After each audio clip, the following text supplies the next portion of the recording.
Det hele skete på dagen for den magiske solformørkelse.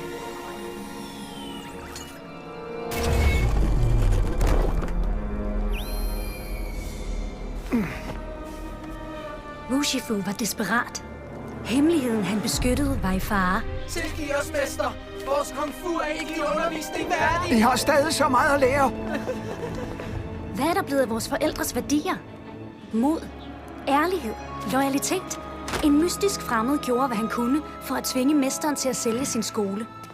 Nogen ville tydeligvis gerne overtage den jord, hvorpå den var bygget. Verdens grådighed var ved at ødelægge alt. Hans skole var hans liv, og eleverne var som hans børn. Uden sin egen familie havde han ikke nogen at give sin arv videre til. Og alt det ansvar, der fulgte med. Hvem skulle han betro sin hemmelighed til?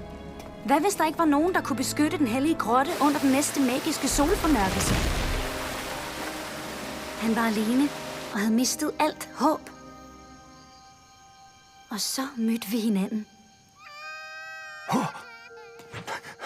Han gav mig mit navn. På mandarin betyder det at flyve på himlen. Mit navn er Fei. Min adoptivfar Wushifu vil senere lære mig Kung Fu's værdier og gøre mig til den nye vogter. Men de prøvede stadig at skaffe sig af med os. Og da de tog min adoptivfar fra mig, ødelagde de skolen. Til sidst fik de endda fat i armbåndet.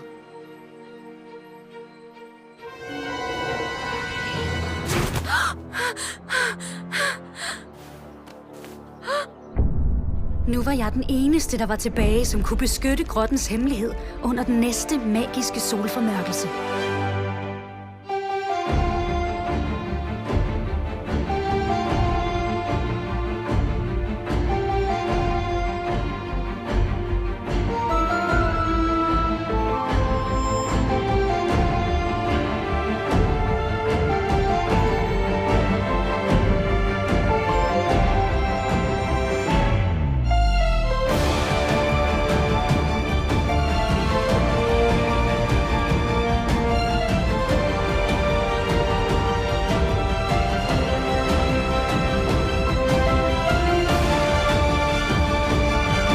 Miraculous World. Shanghai. Legenden om Lady Dragon. Vi havde langt om længe skoleferie, og det skulle blive fantastisk. Vi skulle svømme, hænge ud i biografen, tage på museum og gå lange ture. Vi havde endda planlagt en sammenskudspiknik for os alle sammen. Og den her gang skulle Adrian med. Hans far havde givet ham lov. Så vores ferie kom godt fra start. Selv min og Cat Noirs.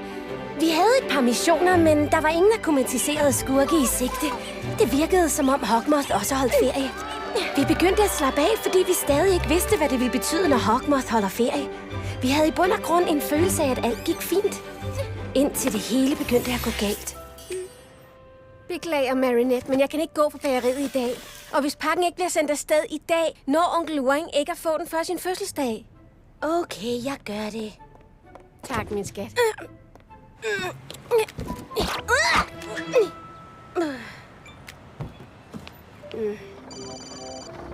Det mener du ikke, det der. Seriøst? Jeg er blevet lidt forsinket. Hvorfor overrasker det mig ikke det mindste? Spær en plads ved siden af, du ved hvem, okay? Jeg kommer så hurtigt, jeg kan. Men ved du ikke det? Det troede jeg da. Hvad? Hvad skulle jeg vide? Adrian er taget til Shanghai. Hvad?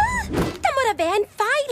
Jeg ved altid alt om Adrian. Hans 5 fornavne, alle hans navnedage, hans årlige skema og endda hans skostørrelse. Hvis der er nogen, der ved noget om Adrian, så er det mig. Men han vidste det heller ikke. Han fortalte Nina, at åbningen af hans fars butik i Shanghai var blevet rykket i sidste øjeblik.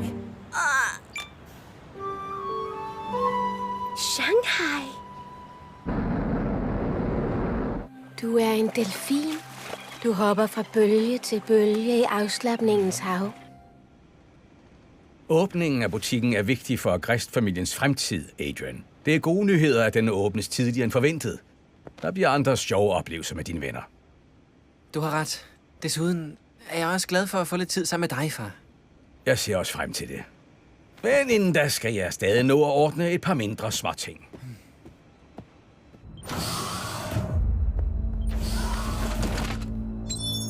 Har du haft tid til at undersøge det hele, Natalie? Alle de nødvendige betingelser for den magiske solformørkelse er på plads i morgen som planlagt.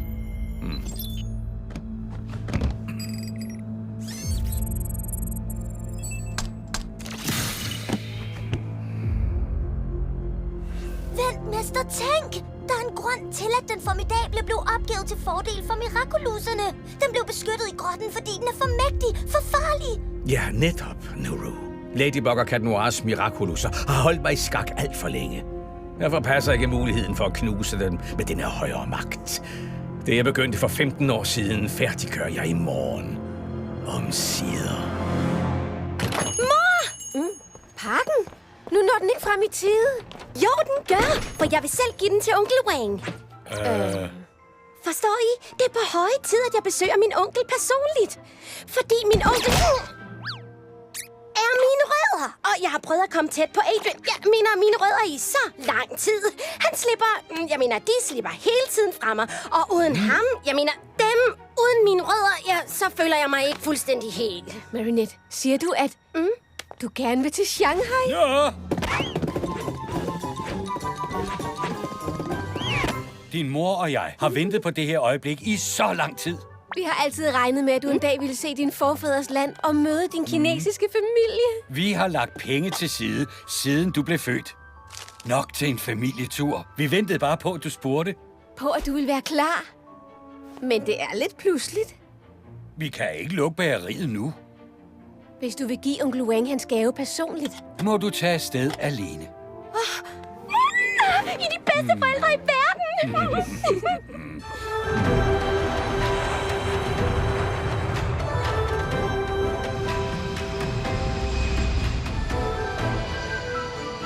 Hvor er det skønt at se dig igen. Jeg er så glad for, at du endelig kom. Ja, det er dejligt, og nu får du din gave til tiden. Dit besøg er min gave, Marinette. Din mor sagde, at du ville komme tæt på dine rødder, og så kan jeg ikke blive gladere. Restauranten havde mange reservationer i den her uge, men jeg har aflyst det hele. Jeg har taget ferie for første gang siden din mor flyttede til Frankrig. Det behøvede du ikke at gøre for min skyld. Jo, naturligvis. Familien er hellig. Dit sprog er blevet meget bedre siden din sidste tur til Paris. Jeg har øvet mig meget, så jeg nemmere kan tale med dig. Og nu kan jeg fortælle dig alt om dine forfædre og vise dig alle familiebillederne. Næste gang vil jeg vise dig Shanghais vidundere og lære dig alle Sheng-familiens traditionelle sange. Har familien Sheng traditionelle sange? Bond-distriktet er så imponerende, far. Har du nogensinde tilbragt tid i Shanghai uden at arbejde? Selvfølgelig da. Så må du kunne vise mig nogle steder. Jeg vil gerne se dem sammen med dig. Ja, måske. Men inden da har jeg nogle små ting, jeg skal ordne inden i morgen aften. Så bliver jeg bare på hotellet og venter på dig. Det behøver du ikke. Nyd nu den smukke dag med en gåtur. Jeg slutter mig til dig i eftermiddag.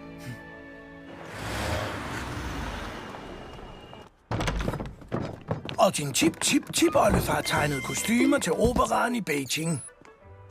Marinette! Det er Marinette! Ja, Bastille. Det er med stolthed, jeg kan præsentere dig for min grandniece Marinette. Godt at møde dig, Bastille. Bastille har altid været i familien. Se, her er han sammen med bedstefar Yang og bedstemor Mei Chang. Og her med Xia Bing, din mor. Xia Bing? Ja, hun tog først navnet Sabine, da hun flyttede til Frankrig. Wow! Jeg har aldrig før set det billede af mor. Magisk ingrediens! Magisk ingrediens! Ja, Bastille, jeg har ikke glemt det. Kan du huske min madlavningsstil? Hvad? Du improviserer altid over noget, skæbnen giver dig. Og i dag har skæbnen givet mig dig, Marinette. Men jeg har ikke nogen ingredienser på mig.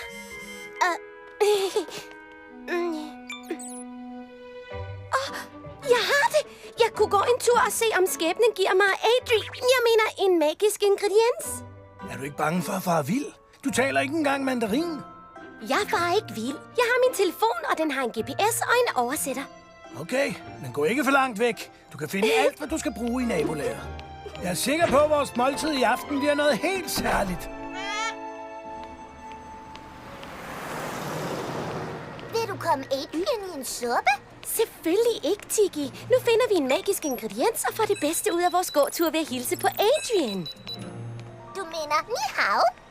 Taler du mandarin? Selvfølgelig. Kwame, jeg taler alle sprog. Ja, det giver mening. Man ved aldrig, hvem den næste bager bliver. Men hvordan vil du finde Adrian? Se, det er nemt. Vi er her, og han er der. Vi skal bare følge det her kort. Det bliver super nemt. Hey, er du ikke Adrian Agrest? Den berømte model? 我能给你拍张照片吗？ Nej, det er okay. Det gør ikke noget. 这真是莫大的荣幸和乐趣啊！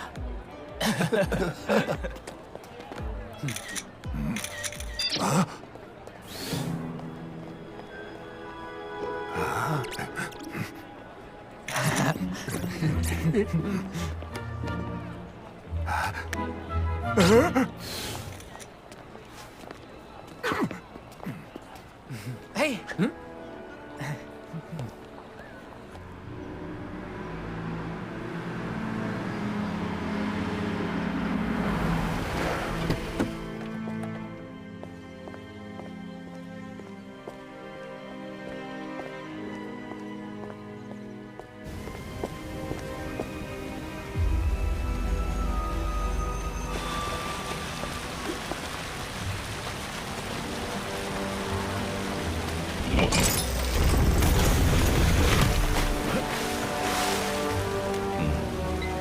Jeg er fremme, Natalie. Du skal bare finde den perfekte person at akrobatisere. Wow, det lignede ikke, at det var så langt væk på kortet.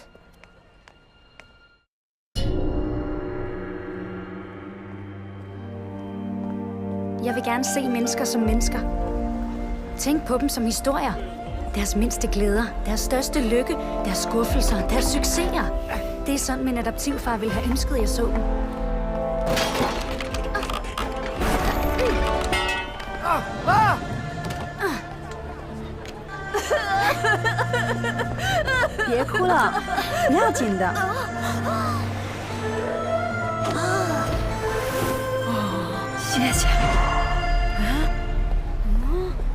For at blive den vogter, du vil have mig til at være, må jeg glemme, hvem jeg er. Jeg skal have nøglen tilbage for enhver pris. Og derfor har jeg brug for penge. Der er en, der kan fortælle mig sandheden om min adoptivfar.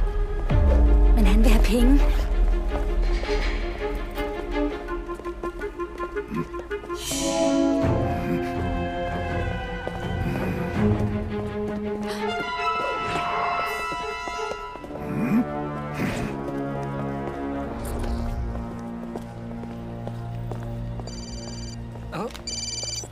Far, kommer du? Ja, selvfølgelig. Jeg forstår. Senere? Ja, selvfølgelig, hvis du synes. Så ses vi senere. Din far ændrer sig aldrig. En blød ost kan man altid regne med, men et menneske? Jeg vil give hvad som helst for noget at spise. Jeg ved, hvor vi skal hen, Plak. Kan du huske Wang Shifu, Marinettes onkel? Hans restaurant 1000 Velsmage ligger her i byen. Jeg vil gerne køre en lille tur. Er det okay?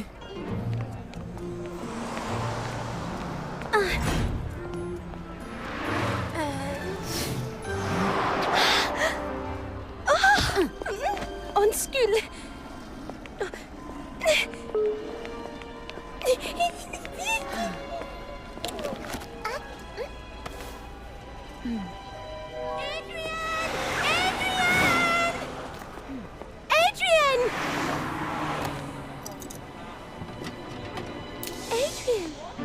Hey, Yi! Tisha! Undskyld. Nej, den stakkels pige har brug for hjælp. Møj.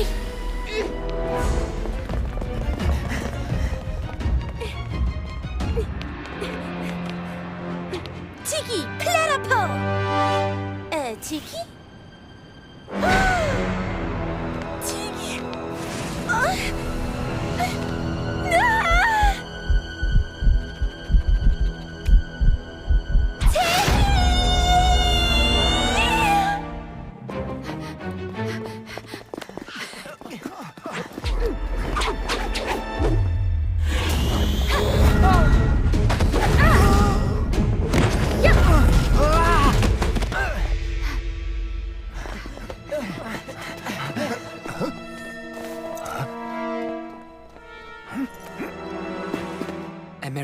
i Shanghai. Sikke et utroligt tilfælde.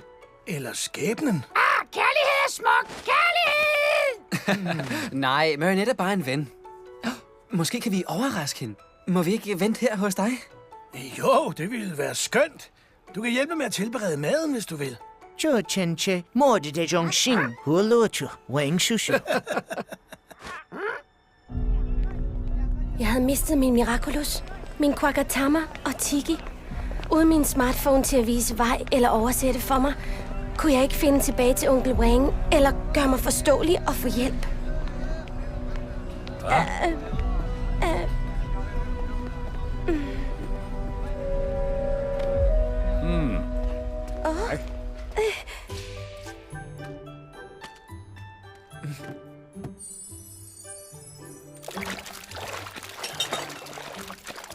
Bastille, vil du være sød og hente nogle chilier fra spisekammeret? Chilier! Chilier! Vi er på vej!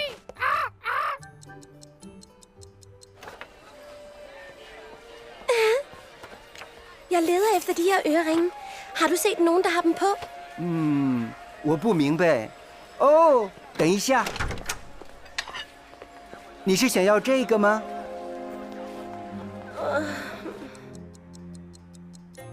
Kommer Marinette tit for sent? Marinette? Ja, hele tiden. Det ville faktisk være usædvanligt, hvis hun ikke kom for sent. Men jeg ringer lige til hende.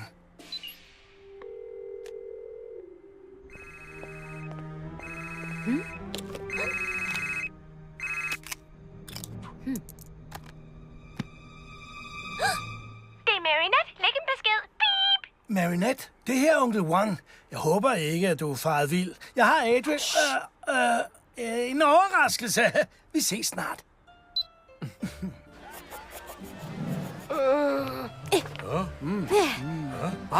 这个小姑娘很有才能啊！请你帮我画出来好吗？对，我也想要。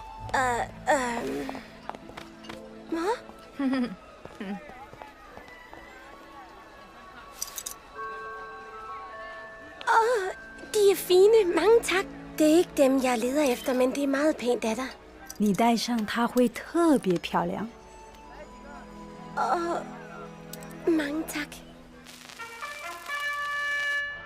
Jeg tog hertil hver dag for at sælge det, jeg havde fået fingrene i. Lidt efter lidt betalte jeg ham, der skulle hævne mig. Cash! Fæh, hvilke skatte har du til mig i dag? Siger du nu, at der igen ikke er noget af værdi her? Jeg vil gerne hjælpe dig, meget gerne, men alt har jo en pris. Og prisen for de her ting er jo ikke særlig høj. Jeg er træt af at stjæle. Jeg vil have, du fortæller mig hans navn. Men før du giver mig nok ting til at betale den pris, kan jeg ikke give dig det. Den her taske er ikke dårlig. Telefonen er skrammel. Øreringene. Men de er antikke. Det ved jeg mere om end dig. De er helt ordinære. Den er skrækkelig, men den kan da ryge i klomaskinen. 200 yuan for det hele. Hvad? Det mener du ikke? Hør, Fæ, jeg kan godt lide dig. Og 200 yuan er faktisk ret pænt af mig, til minde om den noble Wu Shifu og alt, han stod for. Men hvis du respekterer hans værdier, hvorfor kan du så ikke introducere mig for manden, der kan fortælle mig, hvem der brændte min fars skole ned? Fordi, ligesom skolen, eksisterer de værdier ikke længere. Det, der betyder noget i dag, er styret af markedet. Penge er alt, skatter. Det er trist, men nøglen til succes er at være omstillingsparat. 200 yuan. Til den pris vil jeg hellere give de her ting tilbage til den stakkels pige. Vent. Det er en super idé. Hvis du finder hende, kan den stakkels pige købe det tilbage. Den ynkelige bamse må være meget værdifuld. For hende. Affektionsværdi og følelser er uvurderlige. Hvis jeg finder tingenes ejer, og hun køber dem tilbage fra dig, vil du så endelig fortælle mig det, jeg vil vide? En aftale er en aftale.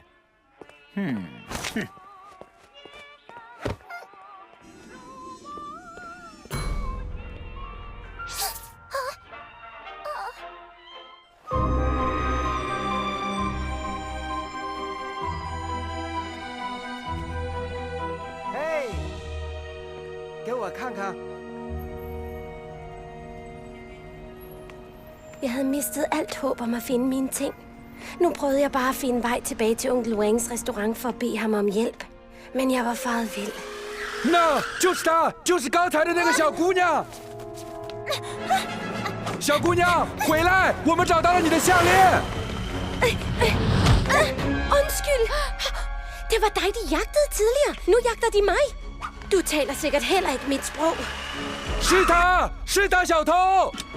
Jo, jeg forstår dig. Kom med mig.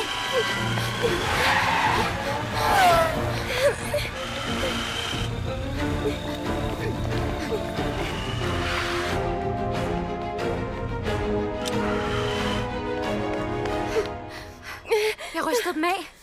Er der noget galt? Jeg er så glad for, at jeg har fundet en, der forstår, hvad jeg siger. Folk her er så søde, men det er umuligt at forklare dem, hvad der er sket. Jeg kan sikkert hjælpe dig. Fortæl mig, hvad der er sket. Nogen har stjålet alle mine ting. Min taske, min telefon, min øreringe. Har du fundet dem? Hvad? Dem her? Nej, en sød ældre dame gav mig dem. Hvad med de rigtige? Har de affektionsværdi? Meget. Jeg fik dem af en særlig person.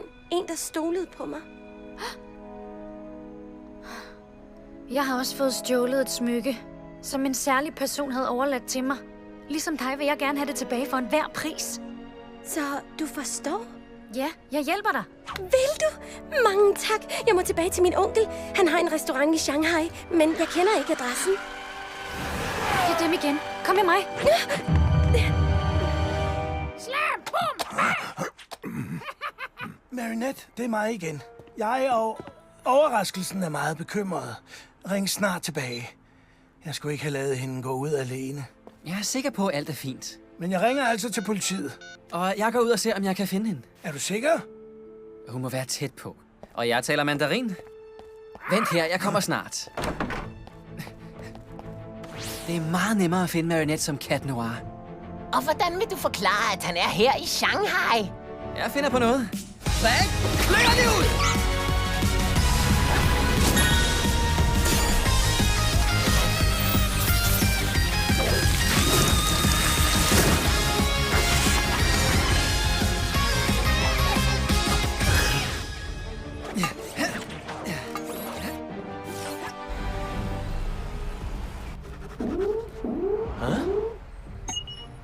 法国中学女学生玛丽奈特去班城在上海旅行，至今为止2个小时。 Jeg tror, vi er i sikkerhed nu.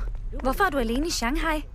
Jeg gik ud for at mødes med en ven, og så gik det op for mig, at nogen havde stjålet mine ting. Kom med. Tag det her på, hvis vi nu støder ind i de drenge, der jagtede os før. Hvorfor har du alle de kostymer i din taske? Jeg kommer lige fra en udklædningsfest. Lad os tage en cykel. Jeg kom i tanke om noget om dine øreringe. Jeg kender en gade fyldt med pantelåner. Måske har din tyv narret en af ejerne til at købe dine ting, som om de var deres. Nå, okay. Tror du, vi kan finde nummeret til min onkels restaurant, så jeg kan ringe til ham? Han må være bekymret. Jeg har ikke mere taletid. Jeg kan ikke ringe op. Beklager. Og bare rolig. Du skal nok komme til at se ham igen meget snart. Hvad hedder du egentlig? Faye. Jeg hedder Marinette. Det var så heldigt, at jeg fandt dig.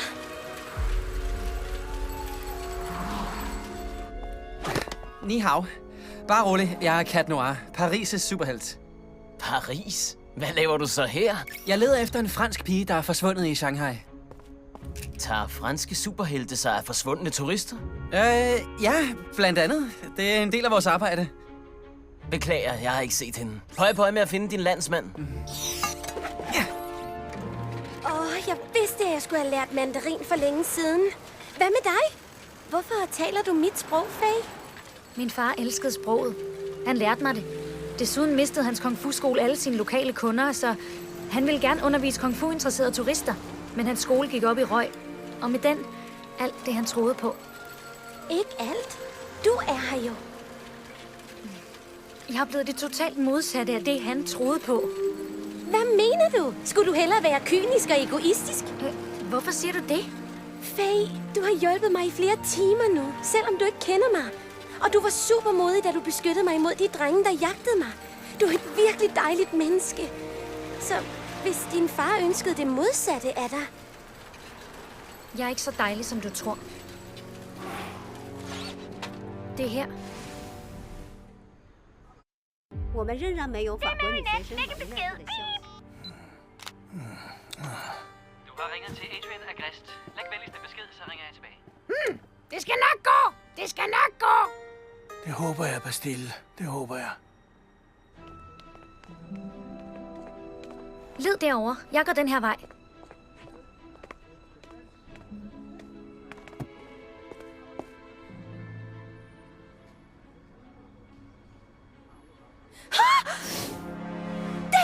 Der er de! Min øreringe! Wow, hvor heldigt. Hejsa, jeg skal have de der øreringe tilbage. De betyder bare så meget for mig. Jeg er lykkelig over at have fundet dem. Vil du ikke oversætte? Det behøver hun ikke. Jeg forstår, hvad du siger.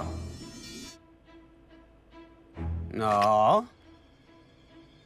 De øreringe betyder rigtig meget for dig. Ja, uendelig meget.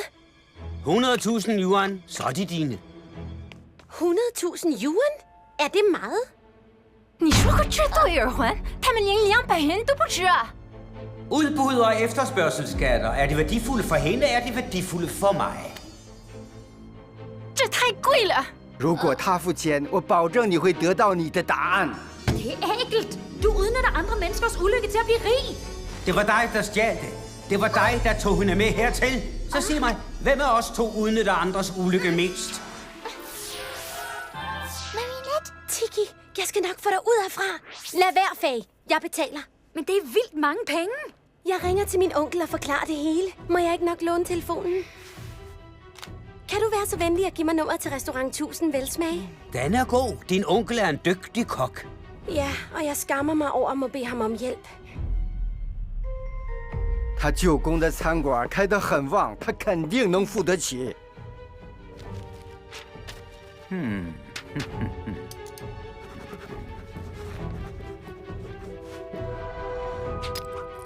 Her er nummeret. Tak, herre. Det er meget sødt af dig.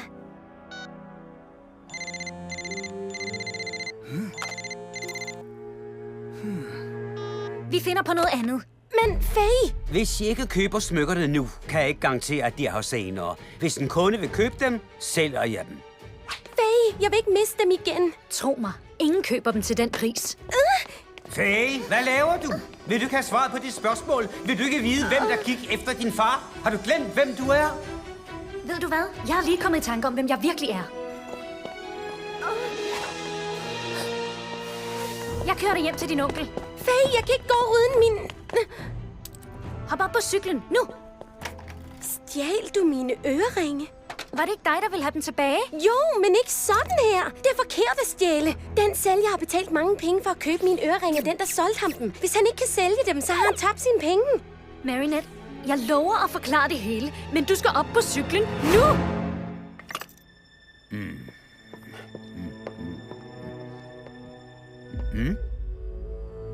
Hvor er den røde bamse?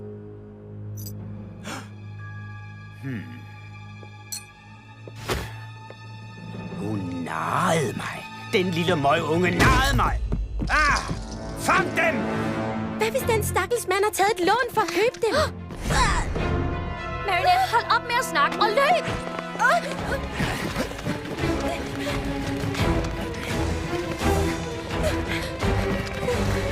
De virker ret vrede på os! Tro mig, du aner ikke, hvor rasende de er.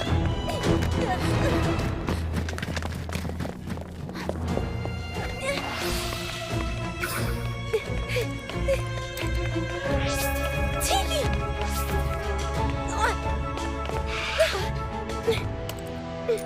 Tiki! Nej, bliv hos mig. De fyre er farlige. Hvad mener du med de fyre? De andre virkede også ret farlige, da de jagtede mig og råbte af mig.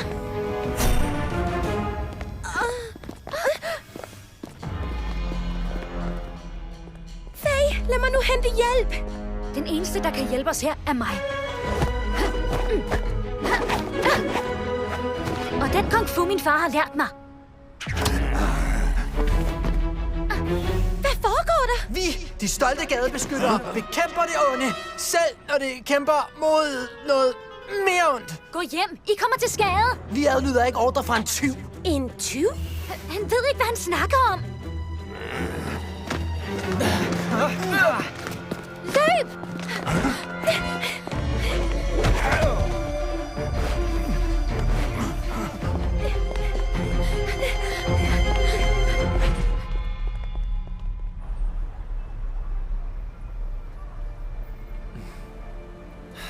Den her by er for stor. Jeg kan ikke klare det alene.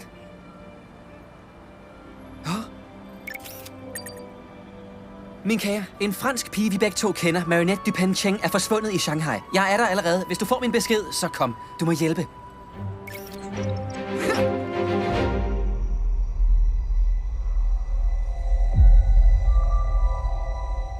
Tiden er inde. Mester, vil du ikke nok lade være? Du udløser en magi, der er alt for mægtig for dig. Den magiske vogter af den formidable er en overvældende modstander. Du vil aldrig kunne besejre ham. Hvem siger, det er mig, der skal udfordre ham? Hvor er vi? Det er her, jeg bor. Marinette Dupain-Cheng? Det er her, jeg skal være. Lige nu.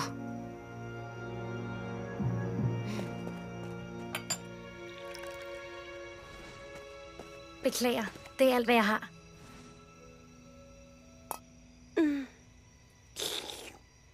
Faye, hvorfor skal vi være her? Jeg må bevogte min fars eftermæle. Men din far? Forsvandt sammen med skolen. Det er jeg ked af. De gjorde alt for at jage os væk. Hvad som helst. Trusler. Indbrud. De tog alt fra os. Selv det armbånd, som han havde betroet mig. Smykket, jeg fortalte dig om, det betyder lige så meget for mig, som din ørering for dig. Men det her smykke bar en kraft. Hvem er de helt præcist? Nemlig. Jeg ved det ikke. Det er min jagt på deres identitet, der fører dig sammen, Marinette.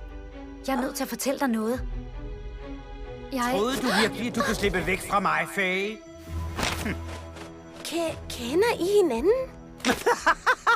Selvfølgelig kender vi hinanden. Hvordan tror du for eksempel, at hun fik dine øreringe, min pige?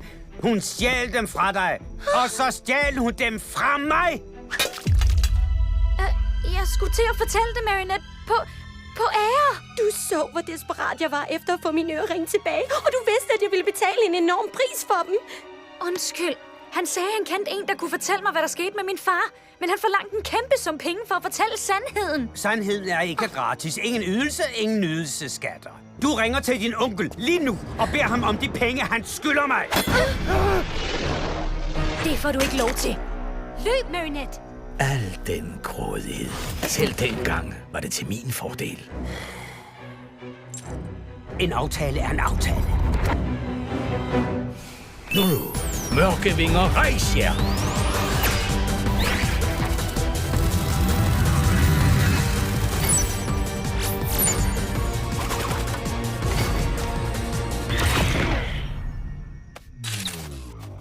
Jeg vil have mine penge, og dem giver du mig. Ellers får du aldrig dine svar. Du skal bare fortælle mig sandheden en gang for alle. Sandheden? Sandheden er, at hvis den pige ikke ringer til sin onkel, vil du lide samme skæbne som din far. Du skal ikke snakke om min far.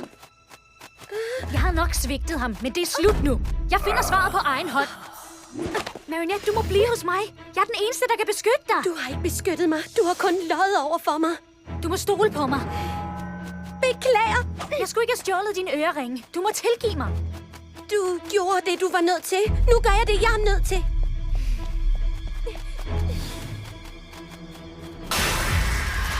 King Cash, jeg er Hawkmoth. Vil du være rig? Der er gemt noget meget værdifuldt bag dette vandfald. Hvis du hjælper mig med at få fat i det, vil jeg gøre dig rigere, end du nogensinde kan drømme om. En aftale er en aftale. Sølvklingerne på din vifte kan skære gennem alt. Og dem af guld vil forvandle alt de rører til en statue. Tid til at blive rig. Tiggy, Hawkmoth er også i Shanghai. Tror du Faye er oprigtig, Marinette? Det ved jeg ikke, men lige nu... Tiggy, lad på!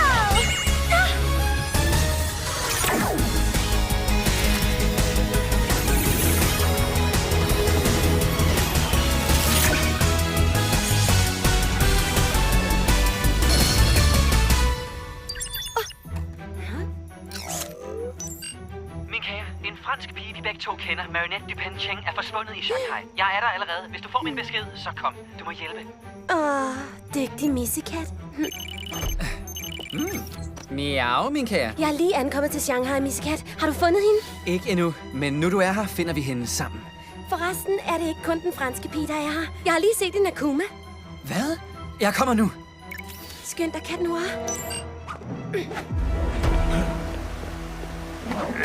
Det er tid til at bevise, at penge kan åbne alle døre.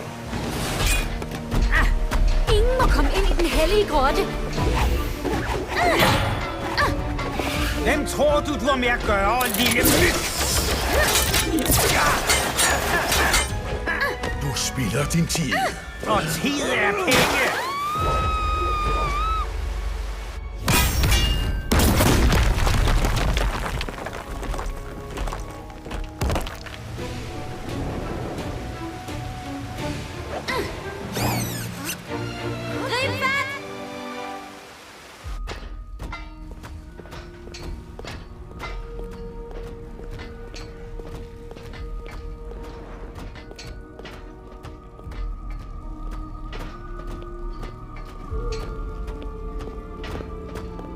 Hvor er den formue, du lovede mig? Snart. Vær tålmodig. Hvem er du? Ladybug. Jeg er Faye. Du er en af de gode, ikke? Jo. Nu kan jeg endelig se, om det var en god investering. Så du var min mystiske køber. Jeg har aldrig tjent så meget på sådan noget værdiløst bras.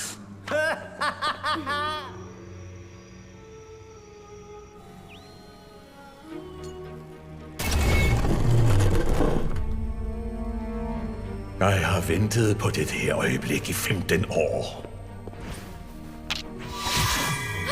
Det er mit armbånd. Sig mig, har det særlige kræfter? Det ved jeg ikke.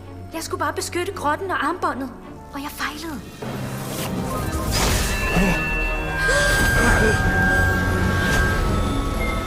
Menneske, gør dig klar til Meshis dom. Den formidables løvebeskytter. Den formidable?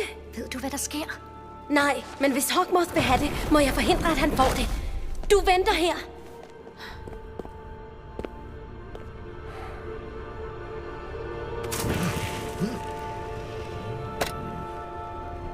Tag den formidable rundt om halsen, menneske, og gør dig klar til at få min dom. Hvem har sagt, at jeg havde nogle intentioner om at føje dig? King Cash, tiden er kommet til at håndhæve vores aftale. Gør ham til en guldstatue.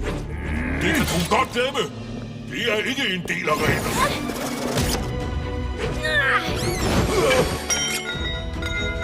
Nej! Jeg overtager min fars mission. Faye, jeg sagde, du skulle holde dig væk. Så bliver det dig, jeg vil dømme, menneske.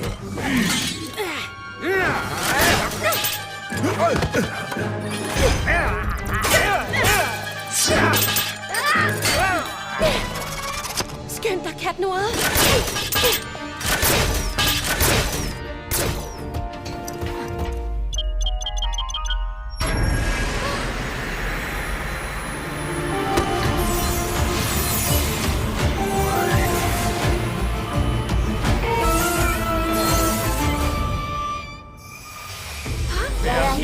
Vores nye Ren-Ren. Nye hvad? Ren-Ren, den person, der bærer den formidable. Hvem er det, du snakker med? Det er kun Ren-Ren, der kan se os. Nogle små magiske væsner, men det er vist kun mig, der kan se dem. Den formidable er min, King Cash. Vi er Renlingerne, de menneskelige dyders ånder. Vi kan i hver især forvandle dig til et andet dyr, hvis du er den dyd, den repræsenterer værdig. Hvis du vil have mig, Tang, tålmodighedens Renling, til at forvandle dig til en knæler, må du udvise tålmodighed. Tak, men jeg er ikke tålmodig lige nu. Beklager. Jeg er Chong, rolighedens Renling. Rolig. Laver I sjov? Rolig som en bjørn. Stor og stærk som en bjørn.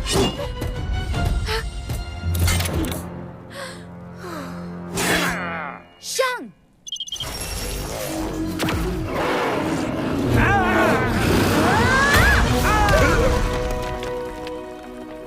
Sådan! Tak! Lady Bear, åbenbart. Lige nu. Legating!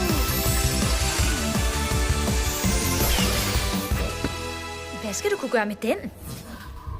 Det ved jeg ikke endnu.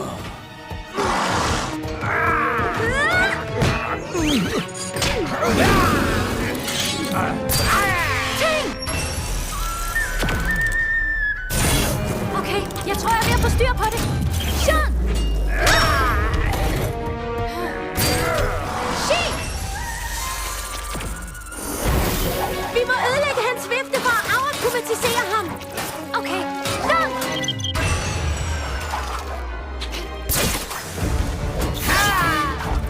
Hvad er der galt? Jeg burde kunne blive til en drage og få kontrol over naturens elementer. Jeg vil gerne elektrificere hans rustning med lyn, men jeg kan ikke forvandle mig. Dragens kraft er den mægtigste af dem alle. Dine hensigter må være ædle og retfærdige, hvis du ønsker at bruge den. Selvfølgelig er min hensigt retfærdig. Jeg vil have hævn over ham, der ødelagde mit liv. Hævn er det modsatte af dragens dyder. Din dømmekraft og dine hensigter er omtåget. Hævn er ikke det samme som retfærdighed. Så må jeg finde en anden måde at besejre ham på. Hov!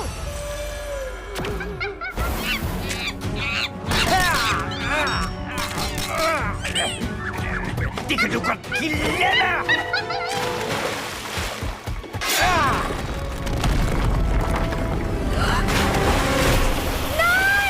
Det var ikke ventet. Den formidable og din Miraculous på en og samme dag.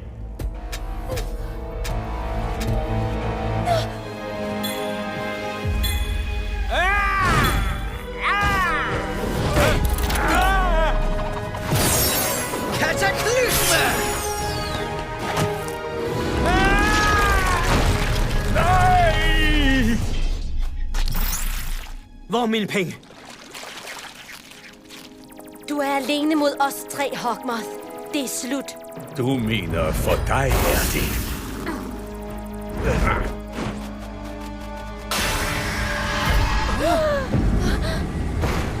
Yanlushi, jeg er Hawkmoth. Du vil da vel ikke lade en pige, der tror, at hævn er retfærdighed, være bærer af din formidable. Ligesom Yama, mørkets hersker, vil jeg forårsage smerte og ødelæggelse, indtil hun giver mig skylden tilbage.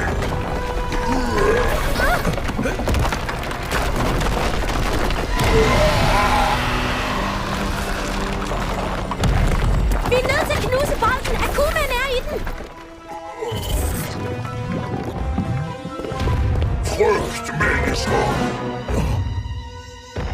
Adrian! Nej, ikke Bond! Yanlushi! Stop, eller jeg tager kraften fra dig! Jeg lyder ikke ordre fra nogen! Okay, er det der godt eller dårligt?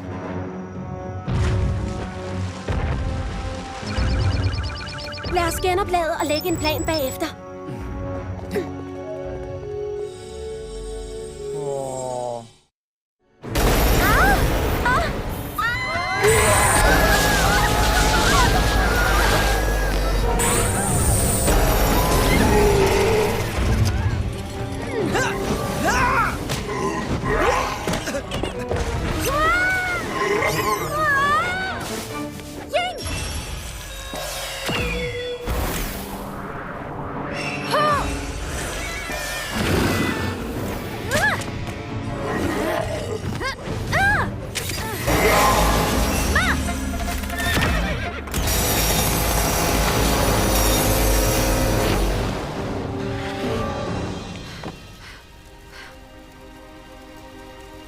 Skyld.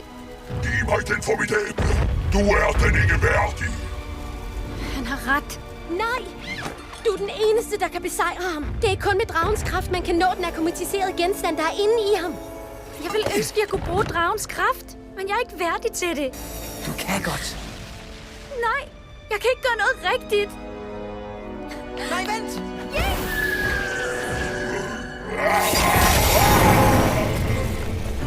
Vi har ikke noget valg. Jeg må prøve at bruge mine kræfter mod ham. Cat Noir! Nej! Kataklysme! Nej!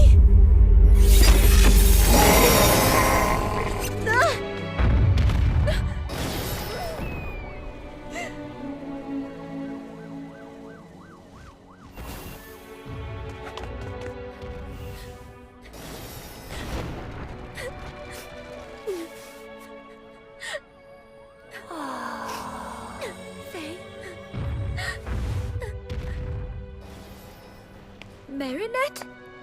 Jeg er ked af, at jeg ikke kunne tilgive dig tidligere. Nej, Marinette. Jeg fortjener ikke din tilgivelse. Jeg løj over for dig og stjal fra dig, og alt det, der sker lige nu, er min skyld. Min far vil være virkelig skuffet over at se mig fejle. Jeg ved godt, du bare prøvede at gøre det rigtige. Ja, men jeg kunne ikke følge min fars værdier. Han ville aldrig have brugt al sin energi på at få hævn. Han ville have fortsat med at gøre gode ting. Så ved du, hvad du skal gøre.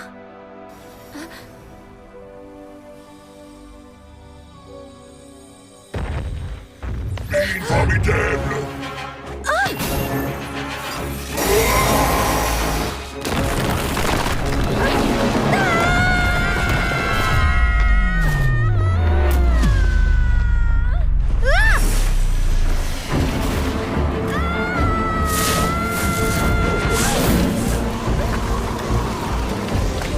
Meiji! Hold op med at ødelægge alt!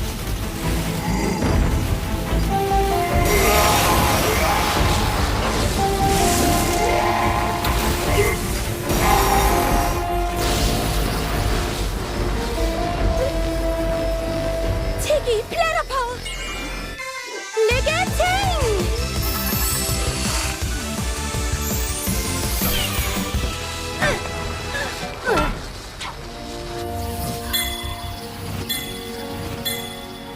Perfekt!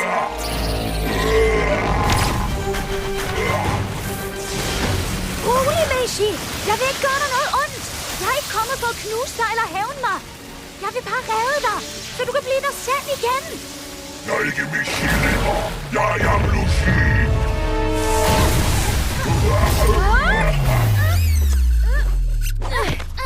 Jeg har været ude at shoppe. Rød med sorte pletter. Mærkelig mønster på en kinesisk vase. Det her er ikke en kinesisk vase. Det er en løsning på vores problem. Den skal indtages med en masse vand, hvis du kan følge mig. Helt sikkert.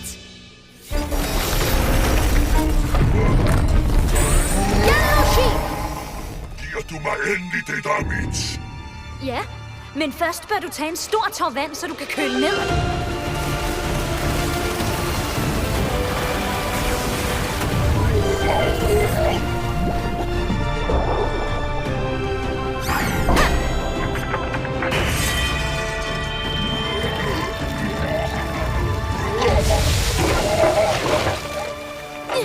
Voila! Ikke flere onde gerninger for dig, lille Akuma. Tid til at afonificere! Sådan! Farvel, lille sommerfugl.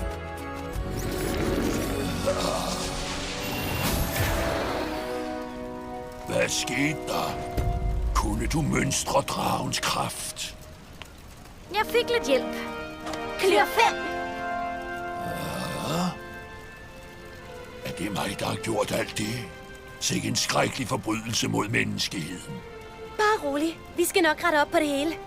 Miraculous Ladybug!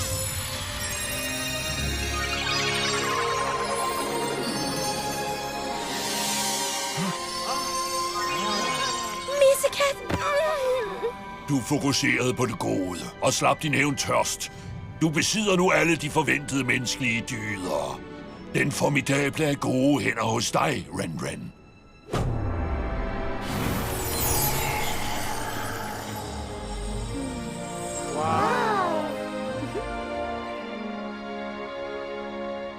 Nej, kom nu. Lad os viske tavlen ren. Hvor meget vil du have? Vent lidt. Vi kan da snakke om det, ikke? Du ødelagde min fars skole, gjorde mig forældreløs og tvang mig til at stjæle for dig. Du fik mig til at forråde alle de gamle værdier, min far havde lært mig. Lige fra starten har du været kilden til min ulykke. Og for hvad? Penge? Ingen ord kan beskrive, hvad du er. Men i dag vil jeg... Lad retfærdigheden ske fyldest. Rigtig flot, Faye. Hun er i sandhed en vis Ren.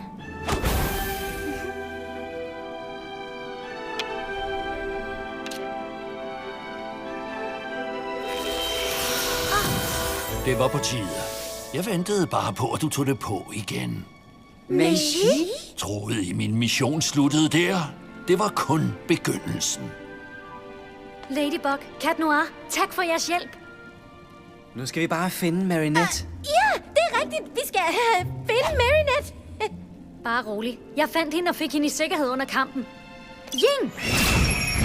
Hvad med en lille tur til Shanghais domhus? Nå, vil du med hjem? Ja, hvorfor ikke? Kun hvis du insisterer. Hør, hvilken retning tror du, der er den korteste rundt om jorden? Over Nordpolen eller Sydpolen? Sikke et fascinerende spørgsmål. Det har jeg også altid tænkt over selv, men jeg har aldrig haft mulighed for at underse det. Ved du hvad? Det gør vi lige nu. Og næste gang vi ser hinanden hjemme i Paris, kan vi tjekke vores stopur.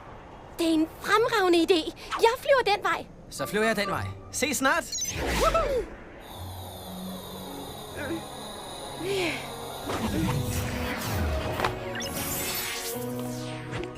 Vidste du, Marinette, at til ens fødselsdag er der tradition for, at man prøver at sluge den længst mulige nudel uden at knække den? Det repræsenterer et langt liv.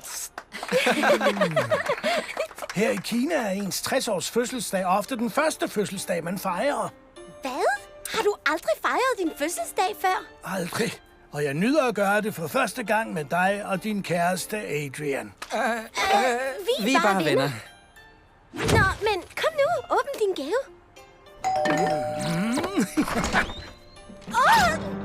Undskyld, vi vil ikke gøre dig bange. Vi vil bare give dig den her.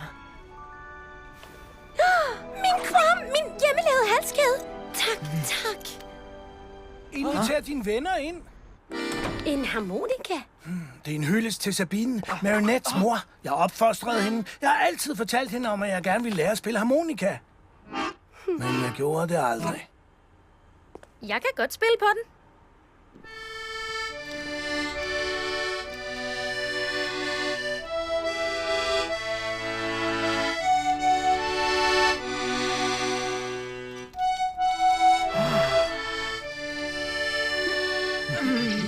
Tillykke, Marinette. Du fandt vist alligevel den magiske ingrediens til det her måltid. Jeg tror, at hvis nogen er den magiske ingrediens, er det helt sikkert søster Marinette. Er det okay, jeg kalder dig søster? Det er mere end okay, søster Faye. Hvordan siger man det på mandarin? JJ. JJ Faye. Ja. Nej, det er for pinligt at oversætte, Marinette. Hvis du har lyst, kan jeg lære dig lidt mandarin hjemme i Paris. Særne. Jeg mener gerne. Fandt roligt. Nogle gange lyder hun mærkeligt selv på sit eget sprog. Her i Kina har jeg fundet så meget mere, end jeg havde håbet på. En fantastisk onkel, en ny ven og en ny mandarinlærer.